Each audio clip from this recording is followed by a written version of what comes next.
historic moment because this is another milestone for India as ISRO, which is Indian Space Research Organization, space docking experiment on board a PSLV rocket that was successfully launched from the Satish Dhawan Space Center in Sriharikota. The SpaDex mission is a cost-effective technology demonstration for the demonstration of in-space docking using two small spacecraft launched by PSLV. Dubbed as a prelude to ISRO setting up its own space station by 2035, the PSLV-C60 mission would also make India join the elite club in achieving this feat, which is expected to take place in the coming days. Now, by mastering the docking technologies, ISRO is all set to enhance its operational flexibility and also expand its mission horizons. Now, this technology is essential for some of India's space ambitions, like Indian on the moon, getting samples from the moon, Chandrayaan-4 mission, building and operating on the Bharatiya Antariksh Station as well.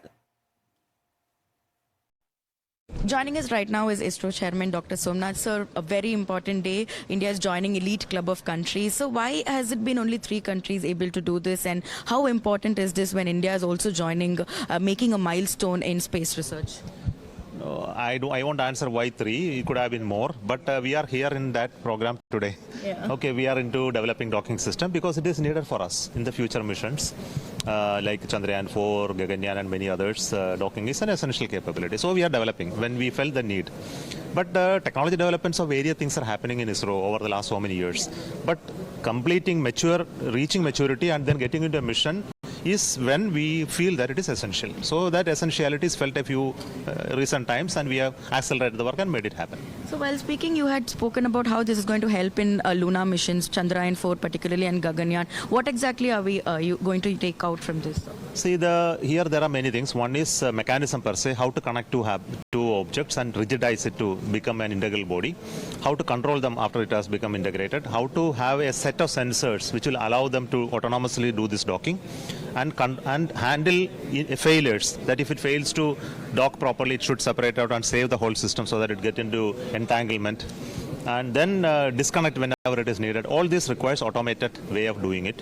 So, and requires software, hardware, testing, etc. So we are validating all of that in the space today. So one interesting payload is about the spinach. So something very novel, and people are very excited to see how it's going to work. Can you tell us what you are expecting from that particular? There are 3 biological experiments, not spinach alone. There is the experiment to look at the seed growth of the cowpea seeds. There is another one, gut bacteria experiment. So there are 3 biological experiments. Each one has its own goals to look at it. I think that will be described a little later. When you in the coming days, we need time to discuss. Okay. So one last question. 2024 has begun and ended well for ISRO. What can we expect going into 2025? 2025 is going to be an exciting year. We already described that it is going to be more of Gaganyaan-centric. We are getting ready for the uncrewed mission G1.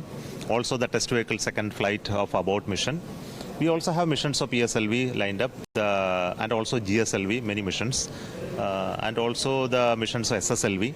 So all of them are there. So we will slowly announce. But the first launch is going to be the GSLV launch for NAVIC second satellite.